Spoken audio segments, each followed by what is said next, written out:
Hello दोस्तों, good afternoon. जैसे कि हम लोग क्या पढ़ रहे हैं, हम लोग पढ़ रहे हैं molecular pharmaceutical nano technology and targeted drug delivery system. इसमें से हमारी यूनिट 4 चल रही है, जो कि एम फार्मा सेकेंड सेमेस्टर का एक सब्जेक्ट है। ठीक है, यूनिट 4 में हम लोग पल्मोनरी ड्रग डिलीवरी सिस्टम देख रहे हैं। उसका एडवांटेज क्या होता है, डिसएडवांटेज क्या होता है, पल्मोनरी ड्रग डिलीवरी सिस्टम का इंट्रोडक्शन क्या होते हैं, फार्मुलेट कैसे किए जाते हैं, कितने टाइप के होते हैं, उसको हमने नेक्स्ट वाले वीडियो में बता दिया है। इतना ही नहीं, नेक्स्ट वाले वीडियो में हमने आपको ये भी बता दिया है factor affecting of pulmonary drug delivery system. ऐसा कौन कौन सा फैक्टर होता है जो पल्मोनरी ड्रग डिलीवरी सिस्टम को अफेक्ट करने का काम करता है। तो ठीक है, तो आज के इस वीडियो में बेसिकली हम लोग इवैल्यूएशन के बारे में जानेंगे। इवैल्यूएशन पे हमारी एक टॉपिक बन गई है, जैसे कि एराजोनिक परफॉर्मेंस क्या होते हैं, कैसे चेक करते हैं, इंपॉर्टेंस क्या होते हैं, सब कुछ हमने देख लिया है। तो इवैल्यूएशन में आज हमारी दूसरी टॉपिक चल रही है। दूसरी टॉपिक में हम लोग स्टेबिलिटी टेस्टिंग के बारे में जानेंगे।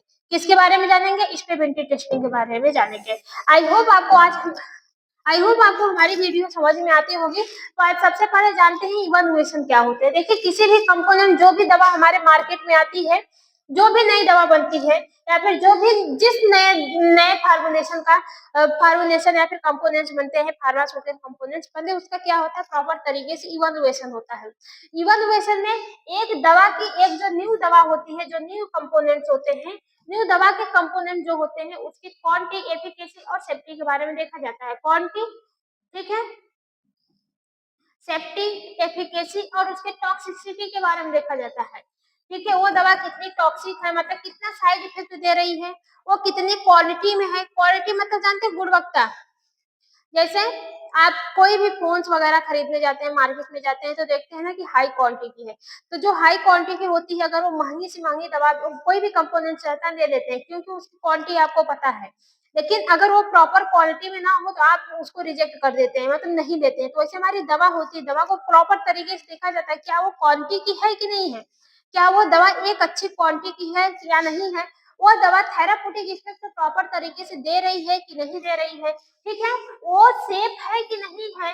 उसकी स्टेबिलिटी टेस्टिंग को चेक करते हैं कि वो किस टेम्परेचर पर, किस कंडीशन में रखेंगे कि वो प्रॉपर तरीके से सेफ हो। तो ये पूरी की पूरी स्टडी किसमें होती है? इवैल्यूएशन में होती है। किसमें होती है? इवैल्यूएशन। तो हम लोग किसका इवैल्यूएशन पढ़ रहे हैं? पल्मोनरी ड्रग डिलीवरी सिस्टम का। पल्मोनरी ड्रग डिलीवरी सिस्टम का इवैल्यूएशन पढ़ रहे हैं। ठीक है, इसमें से हमारा 10 है स्टेबिलिटी टेस्टिंग। स्टेबिलिटी टेस्टिंग में हम लोग क्या देखते हैं? Performance to evaluate physical and chemical stability during the storage. मतलब कि जब कोई दवा स्टोरेज कर रहे हैं, उस समय वो दवा कितनी स्टेबल है। जैसे रूम टेम्परेचर, बहुत सारी दवा होती है रूम टेम्परेचर पर स्टेबल रहती है। बहुत सारी दवा को मतलब फ्रिज कंडीशन चाहिए होता है। बहुत सारी दवा को मॉइस्चर के कांटेक्ट में आने पे खराब हो जाती है। तो ये होती है स्टेबिलिटी। मतलब कि एक जो नई दवा है, वो किस टेम्परेचर पर स्टेबल रहती है, उसी की स्टडी हम लोग किसमें करते हैं? स्टेबिलिटी टेस्टिंग में डिटरमाइन करने का काम करते हैं। क्या करते हैं? डिटरमाइन करने का काम करते हैं। कंडीशन में देख लेते हैं, अकॉर्डिंग टू आईसीएच गाइडलाइंस। किसके अकॉर्डिंग चेक करते हैं? स्टेबिलिटी टेस्टिंग किसके अकॉर्डिंग चेक होती है? ICH guidelines. आईसीएच का फुल फॉर्म होता है international international counselling counselling of harmonisation. International counselling of harmonisation एक टाइप की अथॉरिटी गाइडलाइंस है, जो कि हमारे सीडिस्को, जिसको हम लोग कहते हैं CDSCO stand control drug standard organisation, ऐसा कुछ इसका फुल फॉर्म है। ठीक है, कंट्रोल नहीं होता है सीडिस्को का, central drug standard control organization. क्या होता है? Central drug standard control organization. ये एक टाइप की अथॉरिटीज है। क्या है? अथॉरिटीज है, जो कि गवर्नमेंट के तहत बनाई गई है। इसको कंट्रोल करता है। इसको जो इसके अंडर में क्या रहता है? ICH guidelines. आईसीएच गाइडलाइंस एक टाइप का फार्मुलेशन होता है। जैसे कि आपने मैगी को बनाना है, जैसे आप कोई मैगी बना रहे हैं, ठीक है, मैगी बना रहे हैं, तो मैगी में क्या इंग्रेडिएंट्स है, क्या क्या कंपोनेंट चाहिए, all to all detail. Gas flame कितना रखना चाहिए, नमक कितना डालना चाहिए, ठीक है, उसमें पानी कितना ऐड करना चाहिए, टमाटर कितना ऐड करना चाहिए, सारी की सारी जो गाइडलाइंस होती है ना, वो एक किताब पे लिखी रहती है। ठीक उसी तरह से जब आप कोई भी नए कंपोनेंट्स बनाते हैं, तो उसका जो क्वालिटी एफिकेसी सेफ्टी होता है वो फॉलो करना चाहिए आईसीएस गाइडलाइंस का। तो आईसीएस गाइडलाइंस भी एक न्यू दवा का कंपोनेंट जो प्रोडक्ट बनाते हैं उसकी पूरे के पूरे डिटेल लिख के रहती है, मतलब समरी जितना होता है वो सब किसमें कंटेन होता है, आईसीएस गाइडलाइंस में। तो नई दवा जो बनती है वो आईसीएस गाइडलाइंस को फॉलो करना चाहिए। अगर दवा आपको आपकी जानकारी के लिए भी बता दें कि अगर दवा आईसीएस गाइडलाइंस को फॉलो नहीं करती है तो उसको अप्रूवल नहीं मिल पाता है, वो मार्केट में नहीं आ पाती है। तो आईसीएस गाइडलाइंस को हर न्यू दवा फॉलो करना चाहिए। ठीक है, तो आईसीएस गाइडलाइंस में ये बताया जाता है स्टेबिलिटी, सेफ्टी, एफिकेसी को पूरी तरह से डिटरमाइन किया जाता है। टेम्परेचर की बात करें तो टेम्परेचर क्या होना चाहिए, ह्यूमिडिटी क्या होनी चाहिए, लाइट क्या होना चाहिए, पैरामीटर इवैल्यूएशन की बात करें तो ड्रग कॉन्टेक्ट पार्टिकल साइज, ये सब दिया जाता है। मॉइस्चर लेवल दिया है और एरोजोनिक परफॉर्मेंस दिया है। इंपॉर्टेंस की बात करें तो हाफ लाइफ चेक करती है, ठीक है, प्रोडक्ट की क्वांटिटी को चेक करने का काम करती है। In vitro evaluation, in vivo evaluation, दूसरा क्या है, इन विवो इवैल्यूएशन। देखो in vivo in vivo evaluation में क्या होता है, देखो ये दो टाइप की होती है, एक होती है इन विट्रो, एक होती है इन विवो।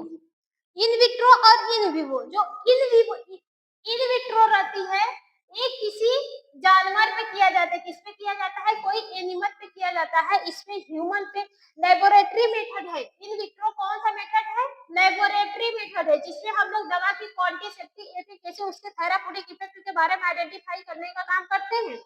लेकिन इन विवो एक ऐसी टेस्टिंग होती है, कोई भी कंपोनेंट बनता है सबसे पहले उसका क्या होता है, इन विवो होता है, इन विट्रो होता है। इन विट्रो को उसी कंपोनेंट्स का एनालिसिस किया जाता है किसी जानवरों पर, ठीक है। इन विट्रो लेबोरेटरी टेस्टिंग होती है, ठीक है, इसमें ह्यूमन बॉडी की यूज नहीं होती है। लेकिन इन विवो में ह्यूमन बॉडी का यूज किया जाता है, मतलब इन विवो में दवा डायरेक्टली कहाँ पे यूज होती है, ह्यूमन बॉडी में यूज होती है।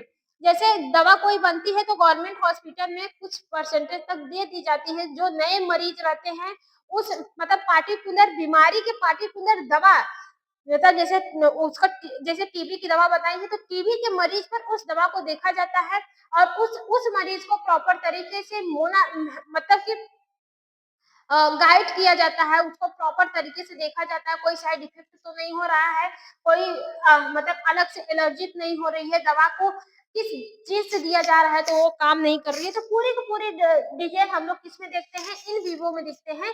इन विवो में हम लोग बेसिकली बात करते हैं, किसकी स्टडी करते हैं, फार्माकोकाइनेटिक और फार्माकोडायनेमिक और टॉक्सिसिटी स्टडी, ठीक है। फार्माकोडायनेमिक की स्टडी करते हैं, फार्माकोकाइनेटिक में क्या देखते हैं, एब्जॉर्प्शन देखते हैं, क्या उस दवा का प्रॉपर तरीके से एब्जॉर्प्शन हो रहा है कि नहीं हो रहा है। फिर क्या देखते हैं, डिस्ट्रीब्यूशन देखते हैं, डिस्ट्रीब्यूशन में ये देखते हैं कि क्या वो दवा प्रॉपर तरीके से डिस्ट्रीब्यूट हो रही है कि नहीं हो रही है। फिर मेटाबॉलिज्म देखते हैं, मेटाबॉलिज्म में ये देखते हैं क्या वो दवा प्रॉपर तरीके से मेटाबोलाइज हो रही है कि नहीं, इसके अलावा क्या वो दवा आपके बॉडी से रिमूव आउट हो रही है कि नहीं। ये सब किसमें देखते हैं, फार्माकोकाइनेटिक में। और वहीं पे फार्माकोडायनेमिक में हम लोग देखते हैं कि दवा क्या प्रॉपर तरीके से अपने पार्टिकुलर रिसेप्टर से बाइंड कर रही है कि नहीं कर रही है। मैकेनिज्म ऑफ एक्शन को देखते हैं, मैकेनिज्म ऑफ एक्शन को देखते हैं, पार्टिकुलर रिसेप्टर थ्योरी को देखते हैं, रिसेप्टर थ्योरी को देखते हैं। रिसेप्टर थ्योरी में ये देखते हैं कि क्या वो दवा अपने पार्टिकुलर रिसेप्टर से बाइंड हो रही है कि नहीं हो रही है, इसकी प्रोटीन बाइंडिंग अच्छी है कि नहीं है, वो देखते हैं। इसके अलावा टॉक्सिसिटी स्टडी को देखते हैं, वो दवा इफेक्ट दे रही है कि नहीं दे रही है, इसके अलावा उसका साइड इफेक्ट क्या क्या मिल रहा है, ठीक है। साइड इफेक्टों को देखकर, इस सब चीजों को देखकर फिर अगर कोई गड़बड़ हो रही है तो उसको प्रॉपर तरीके से मोनेटाइज किया जाता है, ठीक है, according to ICS guidelines. Importance की बात करें, इसकी टेस्टिंग क्यों होती है, कंफर्म थेराप्यूटिक इफेक्टिवनेस, इसमें ये पता लगा दिया जाता है कि वो दवा कितने हद तक थेराप्यूटिक इफेक्ट को देगी, वो दवा कितने हद तक थेराप्यूटिक इफेक्ट को देगी और उसको वो पेशेंट के लिए कितना सेफ है या नहीं है। इसके साइड इफेक्ट को मिनिमाइज किया जाता है, अगर ज्यादा साइड इफेक्ट आ रहा है तो साइड इफेक्ट को क्या किया जाता है, मिनिमाइज किया जाता है। तो इवैल्यूएशन ऑफ सेफ्टी, एक दवा की सेफ्टी को भी परफॉर्मेंस किया जाता है, ठीक है। बात समझ में आया, तो आज के लिए इतना ही। आई होप आपको समझ में आया होगा, बाकी जिन किसी को भी नहीं समझ में आया है वो कमेंट करके पूछ सकता है। हम हमारे दूसरे वाले वीडियो में स्टेबिलिटी टेस्टिंग स्टडी चली है, लेकिन नेक्स्ट वाले इवैल्यूएशन में हम लोग सब कुछ देख लिए हैं, जैसे कि फाइन पाउडर्स क्या होते हैं, एराजोलिक पार्टिकल्स क्या होते हैं, पार्टिकल साइज देखो यहाँ से इवैल्यूएशन शुरू है। इवैल्यूएशन में क्या क्या है, पार्टिकल साइज एनालिसिस है, ठीक है, और क्या है, एरोडायनेमिक पार्टिकल साइज डिस्ट्रीब्यूशन है, ठीक है, प्रिंसिपल क्या होता है, इंस्ट्रूमेंट क्या क्या यूज होता है, सब बताया है। फाइन पार्टिकल फ्रैक्शंस क्या होता है ये भी हमने बता दिया है, ठीक है। इमीडिएट डोज रिलीज ये भी बता दिया, ड्रग कॉन्टेक्ट यूनिफॉर्मिलिटी ये भी बता दिया है, मॉइस्चर कॉन्टेक्ट ये भी आपको नेक्स्ट वाले वीडियो में बताया। एराजोल हमने इसको भी नेक्स्ट वाले वीडियो में बता दिया है। आज के इस वीडियो में मेनली हम लोग स्टेबिलिटी स्टडी पे बात किए हैं। तो आई होप आपको समझ में आया होगा। आप दोनों वीडियो देख लीजिएगा, जो कि part wise serial wise video बन रहे हैं यूनिट 4 का। तो अगले वीडियो में हम लोग पढ़ेंगे एराजोल क्या होते हैं और आपका वो क्या होते हैं, पैरेंटाइल क्या बोलते हैं उसको, एराजोल एक बार देखेंगे। हाँ, एराजोल के बारे में स्टडी करेंगे, ठीक है, प्रॉपर तरीके से किसके बारे में स्टडी करेंगे, एराजोल के बारे में स्टडी करेंगे। तो आज के लिए